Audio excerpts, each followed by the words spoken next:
menarik sekali, dan saya sangat setuju kalau literasi itu mampu memupuk sekaligus mengembangkan sumber daya manusia.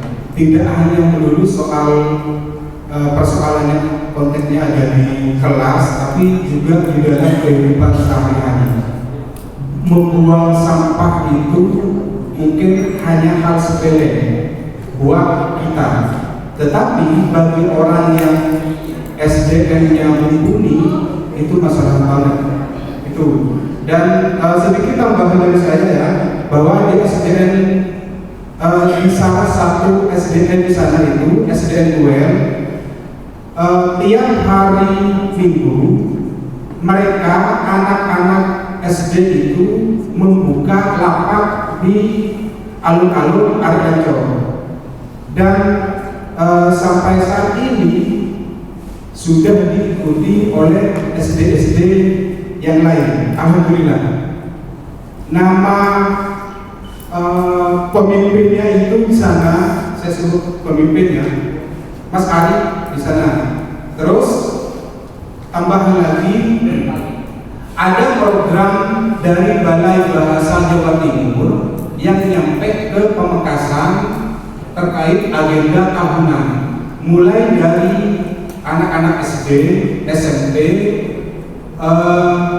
itu diselenggarakan kegiatan literasi, mulai dari penciptaan naskah drama, pembacaan puisi, pembacaan pidato, stand up komedi, itu diselenggarakan tiap tahun. Biasanya disaring melalui tingkat kecamatan, kemudian kabupaten, dan dilanjutkan ke Jawa Timur. Itu. Nah, kira-kira program literasi di Pamekasan ya seperti itu. Sebelum masuk ke sesi diskusi, saya pengen tanya dulu ya, teman-teman ini, teman-teman mahasiswa semua kan ya? Sudah berapa judul tulisan kalian? Belum.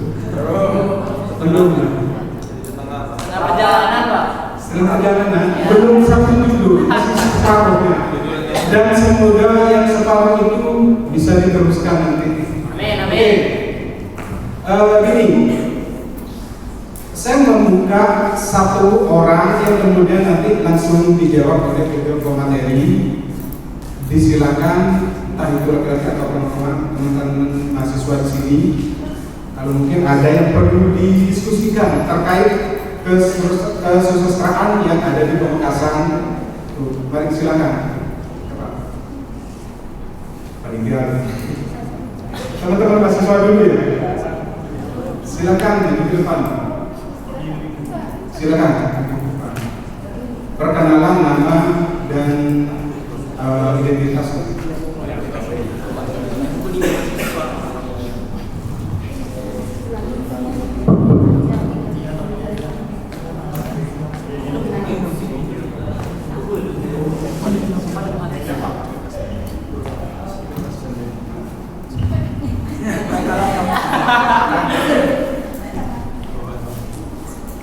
Assalamualaikum warahmatullahi wabarakatuh. Perkenalkan, nama saya Anissa, saya dari Kapal. Nah, di sini saya ingin tanya kepada Kak. Pertanyaan saya simpel saja. Bagaimana cara Kak Muna ini memiliki waktu untuk sangat produktif berkarya di bidang sastra? Sedangkan status Kak Muna ini sudah menjadi istri, kayaknya, dan profesinya sudah sebagai seorang menjadi. Terima kasih. Cukup ya? Langsung dijawab aja dulu ya.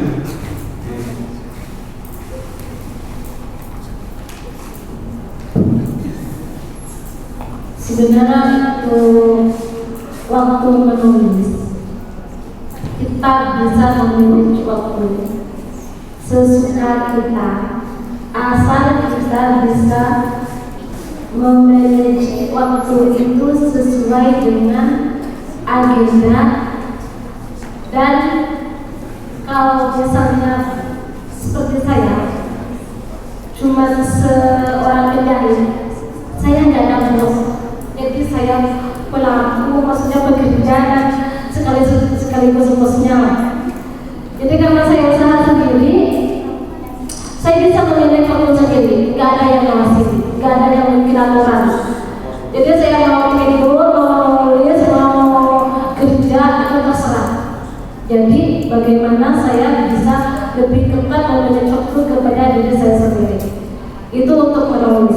Saya menulis itu bisa sambil kerja, karena saya di saat memotong itu butuh fokus, butuh konsentrasi.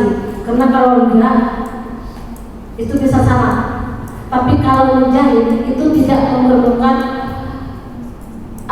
tidak memerlukan konsentrasi penuh, karena tinggal mengikuti arah potongan. Jadi disitulah saya biasanya dan kebanyakan karya-karya saya hasilkan itu dari sambil kerja. Mesin saya itu kan ada meja, terus meja itu kesininya itu agak panjang. Saya letakkan laptop di situ. Ada misalnya saya berhasil mengolah satu frasa, saya tulis, lanjut lagi. Tapi eksekusi itu, tulisan itu, kalau sudah gagasan itu benar-benar matang, baru kita tinggal menyicil untuk mengeksekusinya. Nah, yang menjadi persoalan itu sebenarnya bukan soal waktu, tapi soal masa inkubasi pembuatan karya itu. Di situ yang bikin kalau saya itu agak mandek gitu. Kalau misalnya gagasan itu nggak matang, langsung dieksekusi ya nggak jalan. Jadi kalau misalnya kapan saya mau ngasih, saya bisa bekerja. Walaupun saya sebagai ibu rumah tangga, sebenarnya ibu rumah tangga itu bisa memiliki waktu sesibuk apa dan selonggar apa, itu tergantung kita. Tapi kalau misalnya kita kembali ke modal utama menulis itu membaca, disitulah saya memiliki waktu. Kalau membaca itu kan kita butuh konsentrasi, butuh secara utuh saya hadir, saya menikmati, saya menghayati apa yang saya baca. Biasanya kalau membaca itu baru saya memiliki waktu, biasanya bilang tidur atau misalkan pas lagi capek.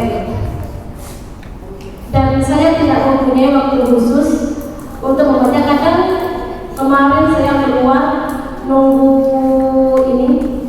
pokoknya nunggu selesainya acara itu, saya berhasil menamatkan novelnya Maman Suherman Ray. Jadi kalau kita bicara tentang kapan waktu menulis, saya di rumah. Tapi kalau kapan saya membaca, saya tidak memiliki waktu khusus. Bisa di luar, bisa di jalan tidur, bisa pokoknya sesederhananya.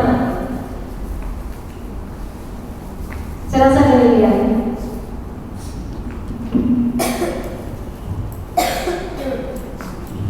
Sebenarnya yaitu tentang pematangan gagasan dulu, Mbak.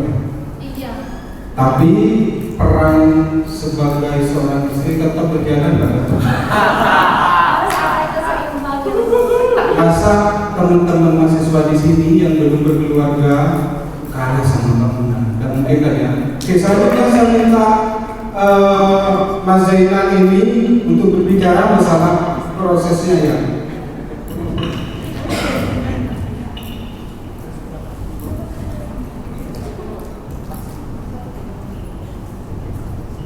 Oke, kalau dulu ini berkaitan sama ini manajemen waktu gitu. Pas kita longgar kapan gitu waktu yang baik untuk menulis. Kadang kan kita menemukan ide ada di mana-mana gitu, ide di kamar mandi kita nemu ide, kemudian kita mau mencatatnya harus keluar dulu gitu ya. Kemudian di jalan kita menemukan ide gitu, ternyata ide ini menarik sih kalau ditulis gitu, dibuat esai atau dibuat artikel gitu. Cuma kan kita kadang lupa gitu untuk ide itu aku punya ide tadi tapi apa ya gitu. Kadang kan sering begitu gitu. Kayak kemudian kita jalan, kita menemukan ide nyampe rumah, terus saya pengen nulis dan berhadapan dengan laptop udah kosong, nggak ada isinya gitu. Kadang saya merasa begitu. Cuma kalau kalau dulu waktu aktif banget menulis sastra gitu, berbahasa Madura atau bahasa Indonesia, itu hampir tiap hari gitu, nulis gitu. Kayak entah itu judulnya aja gitu dulu, itu nggak masalah gitu. Kayak kalau orang-orang yang lebih pro, mereka malah menargetkan gitu, misalnya 100 kata sehari gitu. Kalau kata AS Laksana itu kan kita yang nulis aja gitu, kita jangan mengoreksi dulu gitu tulisan kita, entah itu jelek atau apa itu jangan gitu. Kalau untuk pemula gitu, kadang kan kita ngerasa minder gitu dengan karya kita sendiri, dengan hasil tulisan kita sendiri gitu. Jadi biarkan itu menjadi arsip gitu yang barangkali nanti ketika kalian menjadi penulis yang besar gitu kayak Mbak Muna gitu, itu bisa kalian lihat kembali ternyata proses saya begini ya dulu gitu. Jadi itu bisa jadi bahan bahan kenangan gitu bagi kita gitu nulis seperti itu. Jadi masih kalau saya lebih banyak ngasih waktu membaca gitu daripada menulis, karena di sela-sela membaca pun gitu kita bisa gitu nulis gitu, entah menemukan ide, entah mencatat poin-poinnya gitu, entah kita bikin kerangkanya dulu. Oh hari ini mau pengen buat cerpen nih gitu, jadi bikin kerangka dulu. Apa di kerangka di paragraf pertama kita ngapain gitu, tokoh itu mau apa gitu, mau meninggal duluan atau dimulai dari konflik duluan, itu bisa aja gitu. Jangan pas dimulai dari ketika matahari terbit dari wah itu kan udah klise banget gitu yang dipakai oleh penulis pemula gitu. Tapi saya juga dulu gitu. Jadi nggak apa-apa, nggak masalah gitu.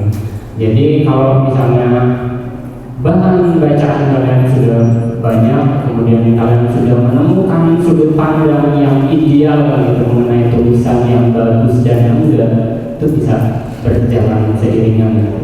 Jadi bisa gitu dilakukan apapun. Tapi itu harus dilatih dan memang harus benar-benar dilatih gitu untuk memunculkan habit gitu, habit menulis yang rajin itu kan juga perlu dilatih gitu. Di penelitian kan juga kayak kita melakukan hal yang sama dengan 25 hari gitu. Kita mungkin bakal menciptakan habit itu kan, kalau nggak salah Carlos Duhigg gitu, kalau nggak salah yang ngomong gitu. Seperti itu teman-teman.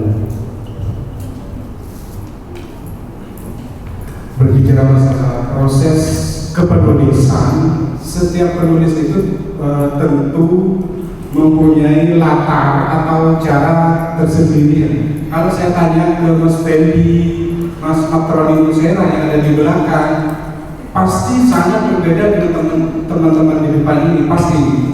Karena mungkin ya itu latar kita masing-masing itu sangat berbeda seperti itu.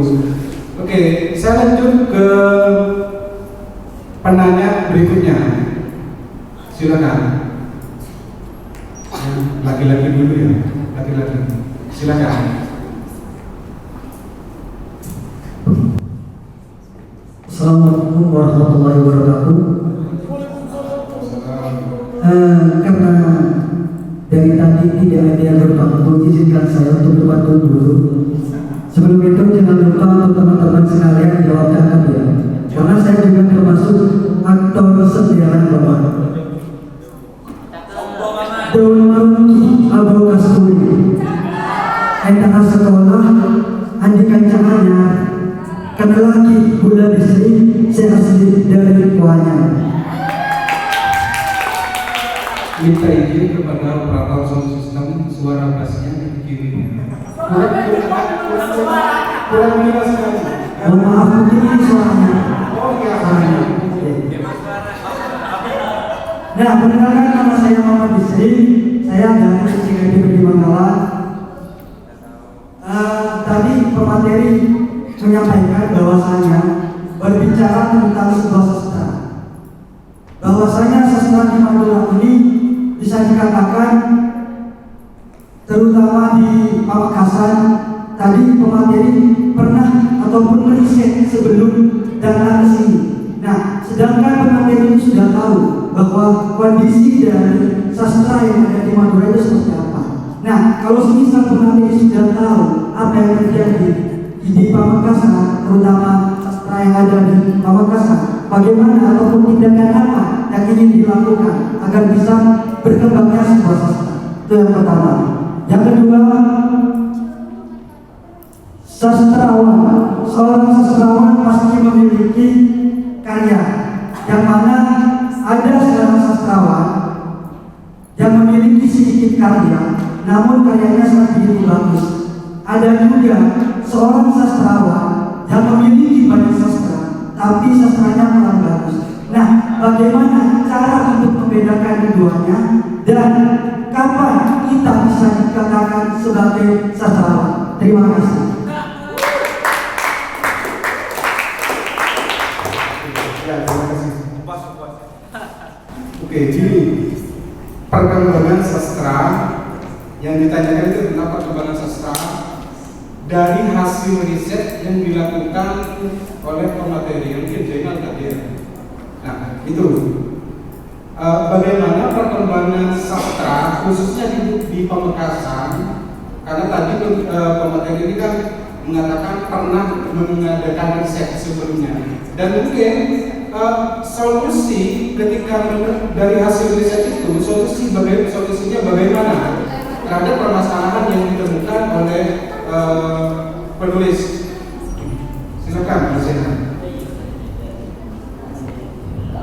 Oke, terima kasih atas pertanyaannya. Yang pertama itu mengenai riset gitu. Sebelum ke sini saya sudah sampaikan gitu. Jadi bentuk riset itu bermacam-macam ya.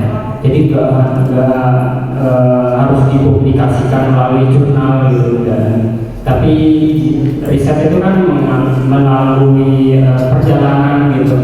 Kayak kita mengamati sesuatu itu sudah riset gitu bagi pengertian riset itu sendiri gitu.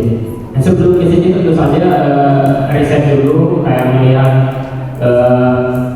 memori-memori yang dulu yang pernah saya hadapi gitu mengenai perkembangan sastra gitu di Pamekasan, yaitu tadi gitu ketika saya misalnya bersama teman-teman membuat klub buku gitu, kemudian ya saya merasa bersyukur kalau sastra itu hidup gitu di antara itu gitu. Jadi tapi barangkali di dunia di daerah yang lain gitu itu juga hidup gitu. Saya kan nggak punya mata yang banyak gitu untuk mengamati itu gitu. Tapi kita bisa melihat itu misalnya dengan cara kita berkomunikasi dengan orang yang ada di sana, yang ada di sini gitu. Bagaimana gitu, kayak menanyakan gimana sastra di sana gitu, jalan gitu, diskusi sastranya jalan apa enggak gitu. Jadi kayak ada komunitas apa aja gitu di daerah ini, ada kesenian apa yang maju gitu di sini gitu, dan macam-macam. Jadi bentuk risetnya ya sederhana gitu, nggak terlalu berat-berat yang sastra yang harus dikoreksi. Oh ternyata bangunan memiliki teknik yang berbeda gitu dengan penulis lain, tapi itu bisa aja gitu dilakukan oleh teman-teman gitu untuk menindaklanjuti dari riset-risetnya gitu. Kayak Royan gitu, itu sudut pandangnya berbeda gitu mengenai Madura itu sendiri gitu. Kayak dia nggak meromantisasikan Madura gitu, meskipun ada di lingkungan itu gitu. Jadi karya-karya Royan ya lebih terbuka gitu, lebih lebih fleksibel gitu dan berbeda sama Mbak Mona yang lebih banyak menyuarakan tentang perempuan gitu. Jadi itu dari pembacaan buku maupun sekitar itu termasuk riset gitu bagi saya pribadi dan mungkin itu ya mengenai riset. Kemudian yang kedua ini mengenai kapan kita dipanggil sastrawan gitu ya. Di belakang mungkin ya. Kapan? Jadi kita nggak tahu gitu kriteria untuk masuk sastra, dikatakan sastrawan itu seperti apa gitu. Apakah dia harus punya banyak buku dulu, apakah dia harus terbit di media dulu, apakah dia yang intent menulis tapi dia nggak mau dikasihkan gitu. Itu kan ada gitu akhirnya mungkin tulisan-tulisan yang ditemukan gitu setelah dia meninggal gitu atau apa gitu, siapa gitu ini. Jadi kita nggak, tapi mungkin para tugas itu gitu dilimpahkan ke kritikus sastra gitu, kayak mengamati perkembangan dunia sastra. Ini bagus nih, bermutu gitu buku sastranya gitu, mungkin dari situ gitu kita nggak tahu gitu ya, selera, ini mengenai selera aja gitu kayak gitu. Jadi ada penjaga gawang kesusastraan gitu. Kalau di Facebook itu banyak gitu penjaga gawangnya gitu kan, mengkritik ini mengkritik itu udah berseliweran gitu mengenai sastra gitu. Tapi emang Ustaz ya, di Facebook itu emang banyak gitu info-info mengenai sastra gitu, sangat terbuka. Itu dari saya, mungkin dari Mbak Mona saja.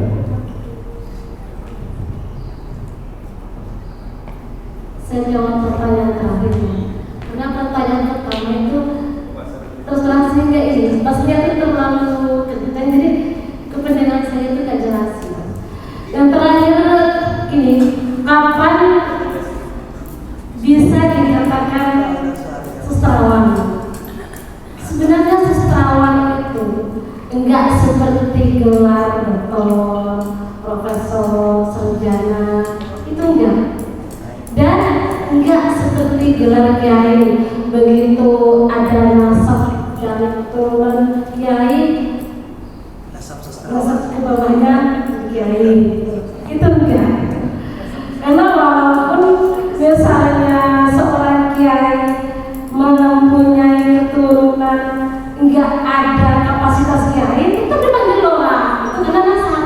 Tapi kalau sastra itu enggak, sastra itu dinilai dari kapasitas karya kita, dan itu alam, anggap saja alam yang menilai, maksudnya itu pembaca yang menilai. Kita nggak bisa melabeli diri kita sendiri sebagai sastrawan. Misalnya, buku saya sudah banyak, kok nggak ada yang punya sastrawan sih? Dia itu baru satu karya kok udah dipanggil sastrawan sih. Kita bandingkan antara yang satu karya dengan yang sekian karya, itu kualitas kekaryaannya itu, prestasinya itu seperti apa. Dan kembali ke gelar itu bukan dari datanya dari kita, tapi anggap aja datanya dari alam, dari pembaca. Dan kalau misalnya kembali ke pertanyaan kapan kita bisa dipanggil sebagai sastrawan, ya sebutkan gak usah pusing-pusing, berkarya aja gitu. Bahkan di Wikipedia itu secara otomatis penilai, misalnya dari pembaca itu sudah memasukkan data sendiri. Begitu karya kita masuk ke medium yang nasional, secara otomatis ada bidang tertentu di situ. Sampai coba ketik, misalnya Soal Akbar di Wikipedia itu ada bidang seperti apa, atau Zainal Abidin. Kalau Zainal Abidin ini di Pamekasan dikenal sebagai sastrawan bahasa Ibu.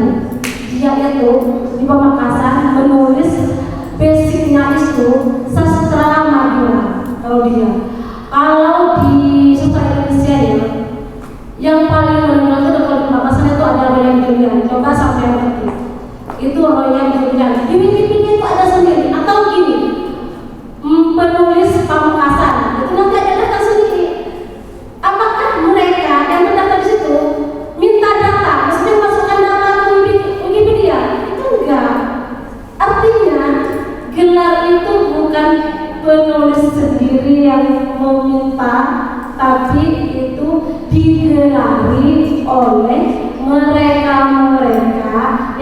kebetulan membaca karya kita. Jadi kita nggak usah mikir kapan kita selalu udah nulis aja, kalau memang nggak mau nulis, nggak mau menulis, minimal membaca. Kita nggak harus jadi penulis, tapi wajib jadi membaca. Udah itu aja. Sudah ya? Ada yang lain? Oke, seperti itu. Sebelum Mas dilanjutkan ke pertanyaan atau diskusi berikutnya, untuk penyegaran tenaga kita, gairah kita, saya minta mungkin teman-teman sepakat semua ya. Saya minta kepada Mas Fendi untuk membacakan satu puisi saja. Silakan Mas Fendi, dan juga Pak. Sepakat ya?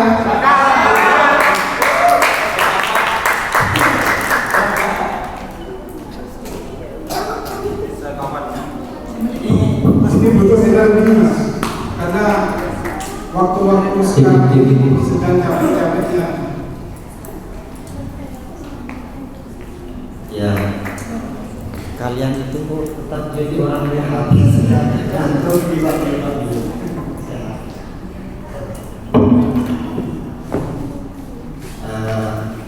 Ini teman-teman sebatas OTK yang keren dan teman-teman dan senang. Mereka itu kalau minta semua itu juga lihat ini sebatas OTK. Tapi saya bingung mau baca puisi apa. Iya, Pak. Biasanya bagi ini masih ini Pak. Iya.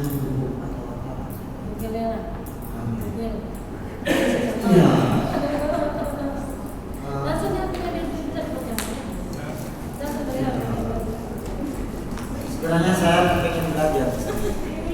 Jadi gini, apapun forumnya, kalau kamu punya kesempatan mendengarkan, itu proses. Jangan menutup diri karena kamu sudah jadi apa atau siapa. Ada forum-forum kayak gini, masuk aja dengerin, karena kita kembali ngekas, kembali meninggalkan ingatan-ingatan, pengetahuan-pengetahuan. Saya waktu pernah diundang ke Sumut, saya tidak ngikutin alurnya dari awal, menyimak dengan seksama, karena belajar kepada orang lain itu jauh lebih efektif daripada belajar sama diri kita sendiri. Oke. Ada seseorang yang langsung disodorkan dulunya si sulung pangeran Berapung. Akulah si sulung yang menetap di Berapung, menata negara, mengabdikan diri ke petani, sangat tertarik dengan ladang yang kering, udara yang segar, hidup dikelilingi gunung. Akulah si bungsu yang menetap di Berapung, kemarau melukis perigi dan sawah keemasan, hujan menyulam gunung berwarna hijau marun, dua mata musim yang senantiasa setia menjaga. Akulah si bungsu yang menetap di Berapung. Kami disusui air suci dari gunung yang agung. Ke utara ada Petapan, ke atas ada Payudan, mencari pesan peradaban atas petunjuknya. Akulah si bungsu yang menetap di Berapung. Belajar mengerti kerlingan bintang-bintang, memahami isyarat angin dari semua penjuru, supaya kami paham hidup cuma sebagai pintu. Akulah si bungsu yang menetap di Berapung. Di sini berjalanlah pelan-pelan karena terekam nanti akhlakmu dimintai pertanggungjawaban, menaiki badai, tundukkan kerasnya kehidupan. Akulah si bungsu dari Berapung. Assalamualaikum warahmatullahi wabarakatuh. Terima kasih Mas Fendi. Untuk closing nanti penutup, saya minta Mas Matroni yang ada di belakang ya. Sebagai penutup Mas, ini kalau kalian teman-teman di sini pengen tahu latar penulis, latar kehidupan penulis,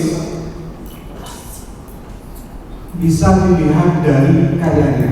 Ya kayak barusan itu, kira-kira apa latar Mas Fendi dalam kehidupan sehari-harinya? Apa kira-kira? Biar teman-teman di sini tidak kalau barusan kan bertanya terus. Sekarang giliran saya yang bertanya kepada teman-teman. Apa kira-kira latarnya? Dari tulisan yang dibacakan Mas Fendi. Kebetulan tulisan tadi itu karya Mas Fendi sendiri. Apa kira-kira? Apa? Mas Fendi itu hidup di kampung, karena sudah tergambar di tulisan beliau yang dibacakan tadi itu. Jadi tidak hanya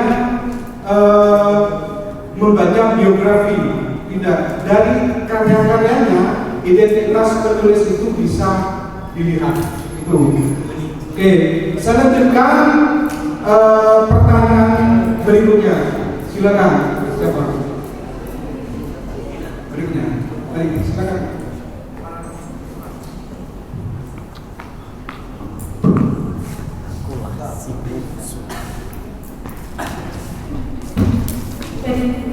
Baik, assalamualaikum warahmatullahi wabarakatuh.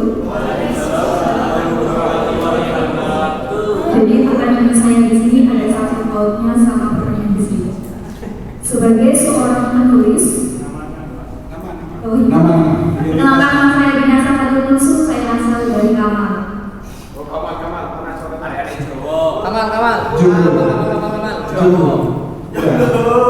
Belum kawin katanya. Jadi sebagai seorang penulis atau sastrawan, tentunya Bapak Ibu yang ada di depan ini mempunyai pengalaman yang sangat luar biasa.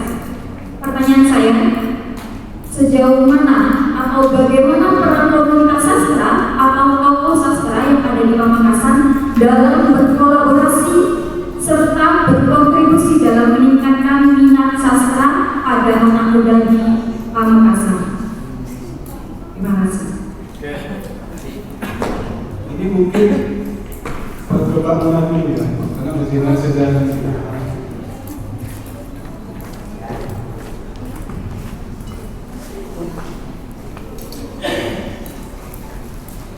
Peran komunitas di Pamekasan. Di Pamekasan, setahu saya, komunitas sastra itu boleh dibilang tidak terlalu banyak. Sivitas OTK yang sebelum terakhir sampai terbulan ada banyak 7 tahunan itu lebih general, bukan komunitas sastra tapi komunitas ilmu pengetahuan. Komunitas pada bulan itu didirikan oleh penyair Kalahandani. Itu tidak fokus ke, tidak bisa dibilang komunitas sastra, tapi komunitas budaya. Ada komunitas penulis itu FLP, anak-anak Pamekasan itu ada. Kalau di pertanyaannya sejauh mana komunitas itu berperan bagi penulis, saya bagi pengalaman dari saya sendiri aja ya. Bukan saya mengaku merasa penulis saja, karena saya mau nanya kalau saya lagi makan. Saya berangkat menulis itu secara mandiri, nggak pernah, dan sampai sekarang ya dulu sampai sekarang dari nol sampai sekarang nggak pernah tergabung dalam komunitas apapun dan tidak pernah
Saya rasa demikian.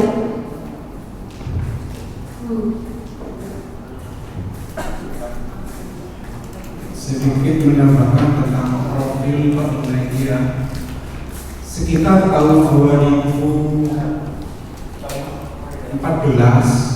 saya diminta oleh kakak saya, bukan kakak kandung ya, kakak senior saya dalam dunia kepenulisan, yaitu Mahwi Air Tawar.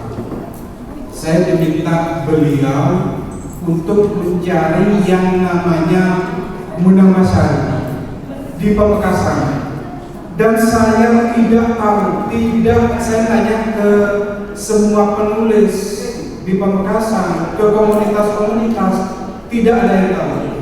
Jadi beliau itu memang betul-betul anak didik lingkungan yang diciptakan oleh beliau sendiri. Memang berat-berat, mulai dari izin keluarga untuk bisa dibawa keluar, karena lingkungan beliau ini memang tradisional banget, memang kental dengan agama.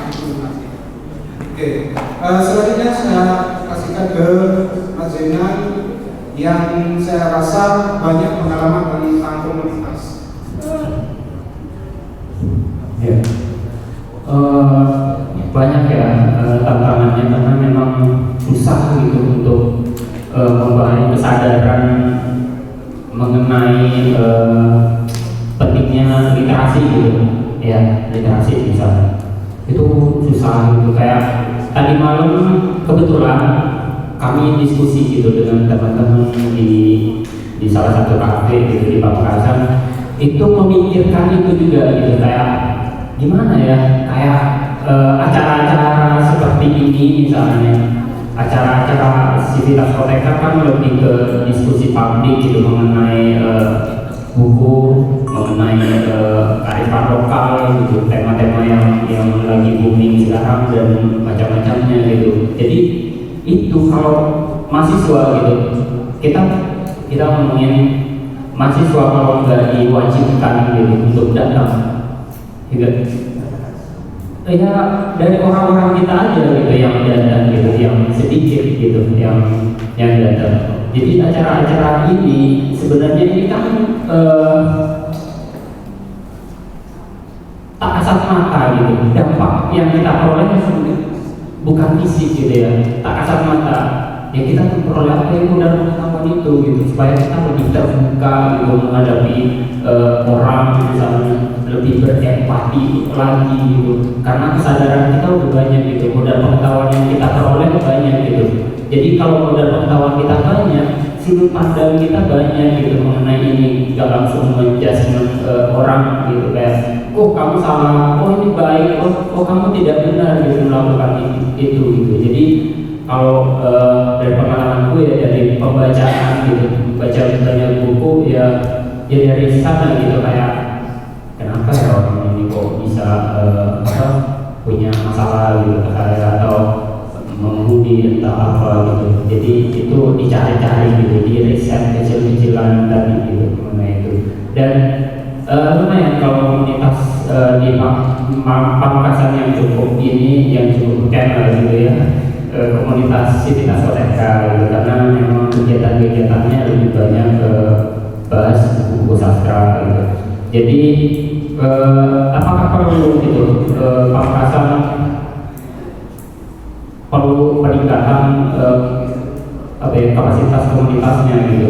Ya tentu saja kita nggak bisa memaksa orang gitu untuk suka gitu, menyukai sastra, menyukai pada membaca, meskipun membaca itu penting gitu ya.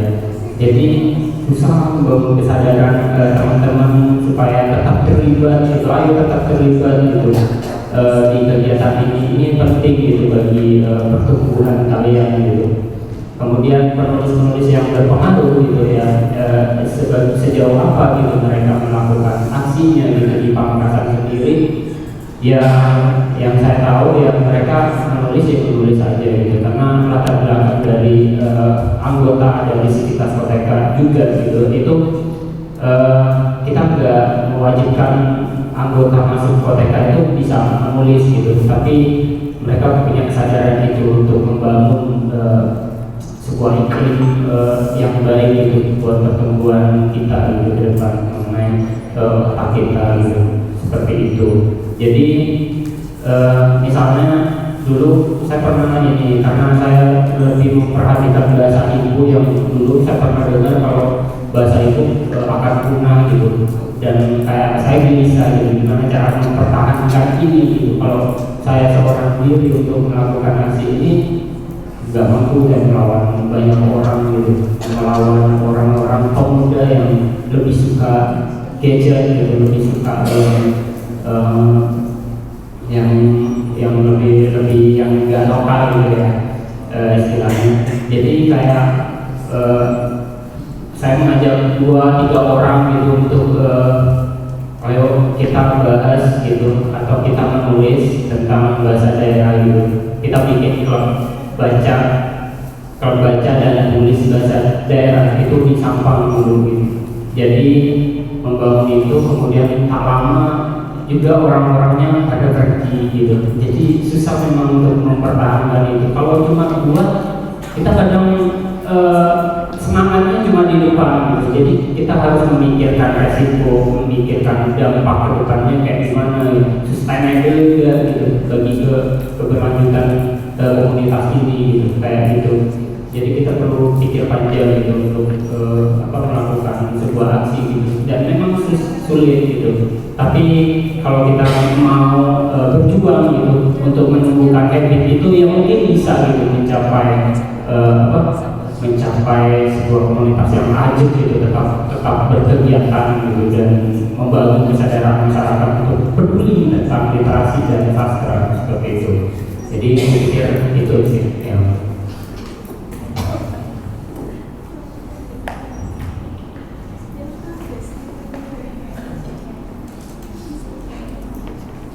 Oke, selanjutnya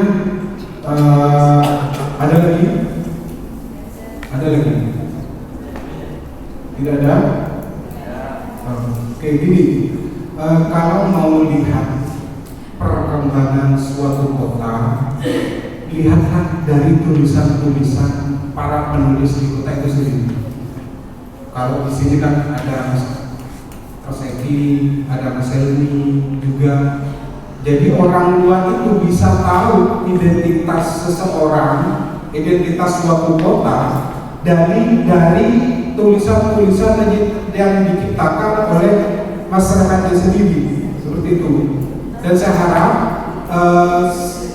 kepada teman-teman di sini, dari hasil materi yang sudah kita bahas kali ini, minimal teman-teman mahasiswa di sini itu bisa minimal satu judul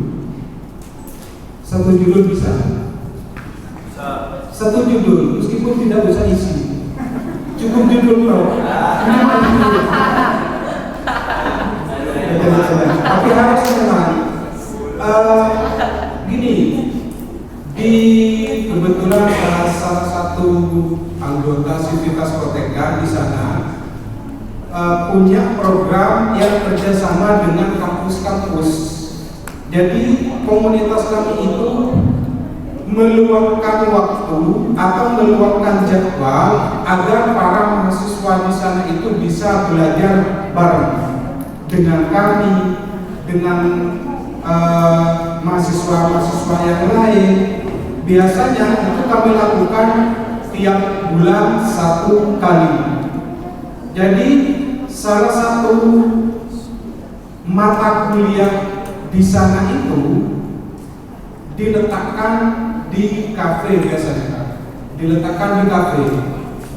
Tapi itu juga termasuk bagian dari mata kuliah. Ada presensi juga, daftar kehadiran, ada penilaian, ada tiap mahasiswa itu harus di satu waktu itu diminta untuk membuat esai tentang materi yang dibahas oleh kayak ini tadi. Mahasiswa itu diminta untuk bikin esai. dan disetorkan yang itu menjadi rujukan untuk penilaian terhadap dosen.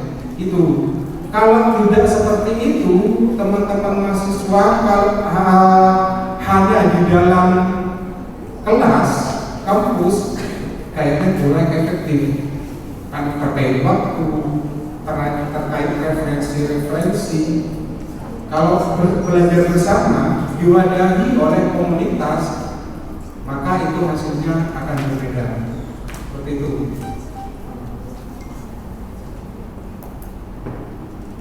Oke, ini ada pertanyaan dari pematerian. Sekarang balik nanya ya. Kira-kira judul yang pernah kalian baca itu apa kira-kira? Satu judul saja. Apa kira-kira? Ada yang berani jawab? Biasanya judul itu atau buku itu yang nantinya akan membentuk karakter tulisan kalian nanti. Apa kira-kira? Ada yang berani jawab? Jangan-jangan belum pernah ada yang menghantamkan satu judul itu. Novel. Apa? KKN Desa Menari. Iya, Kak. Cantik ditentukan.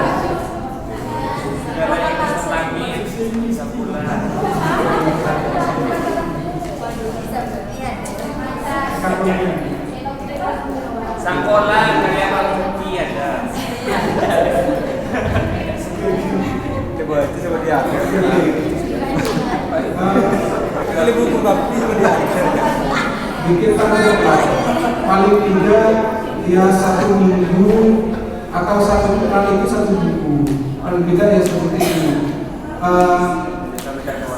Itu sebagai referensi buat kalian ketika menulis. Makin banyak referensi yang masuk ke otak kita justru akan mengalami kemudahan ketika menulis atau bikin tulisan-tulisan seperti esai. Makin banyak justru itu akan enak terhadap kalian sendiri ketika bikin esai karena banyak referensi. Oke.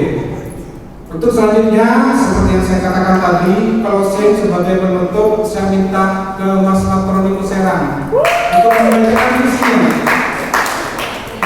Mas Matronikus Serang, ini teman dari Sumeneb ini.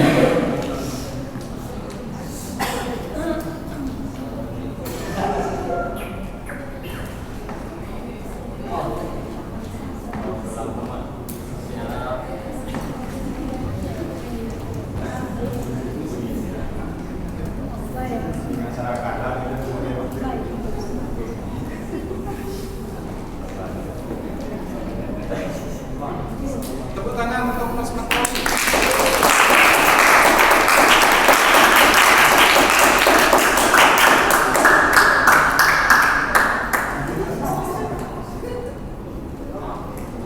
Hangat tengok video.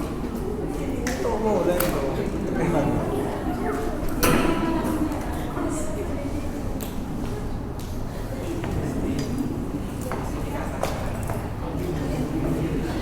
Mik yang mana? Oh, sudah.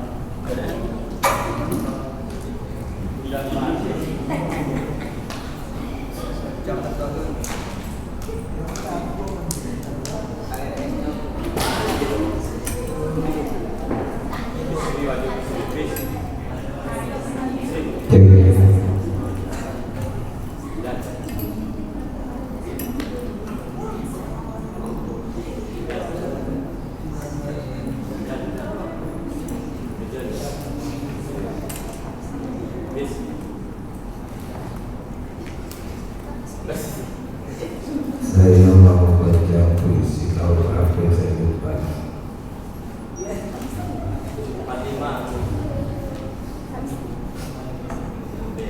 Judulnya Wanitaku. Asyak. Wanita Sumeneb. Wanita Sumeneb. Dewi wanita Sumeneb. Dewi. Tadi ada muda putri Pipin.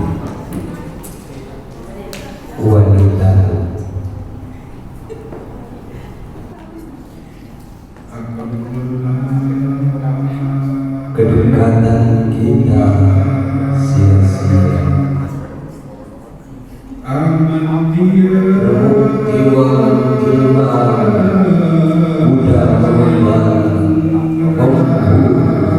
lalu kau hilang di balik ketak pengertian. Aku mengembangkan nyeri.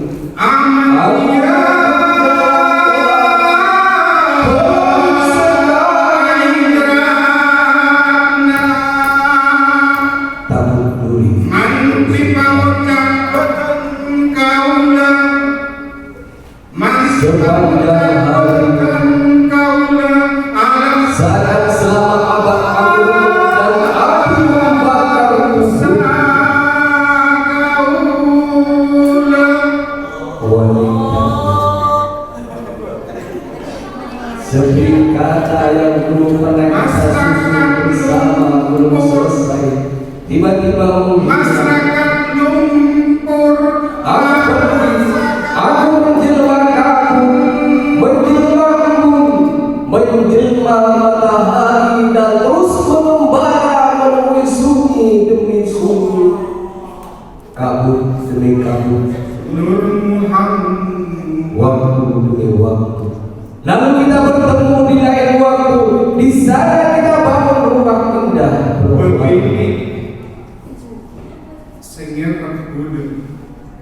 Wanita, sampai kapan kau menjadi kegelapan? Punya Tuhan tapi tidak percaya cinta. Tuhan kau jadikan alasan. Itulah kau meremukkan rembulan, membunuh bintang, membunuh dirimu sendiri. Lidah sudah menjadi daging waktu. Kata-kata menjadi bawang hatimu, lalu mengapa semua sia-sia? Haruskah aku membunuh pengembara ini bila semuanya tak bisa kembali? Aku pupuk remuk jiwa ini untuk hidup lebih berharga. Walau kau membunuh jiwaku, justru jiwaku semakin terbakar untuk masa depan semesta, masa depan yang lebih damai, tentunya bersama ibu dan orang-orang suci yang hidup di hatiku. Aku menjelma damai, kanan kiriku banyak pohon menyejukkan.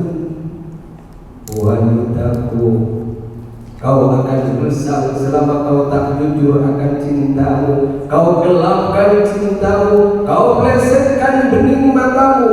Padahal sungai ini mulai mengalir ke tubuhmu. Sekian, terima kasih.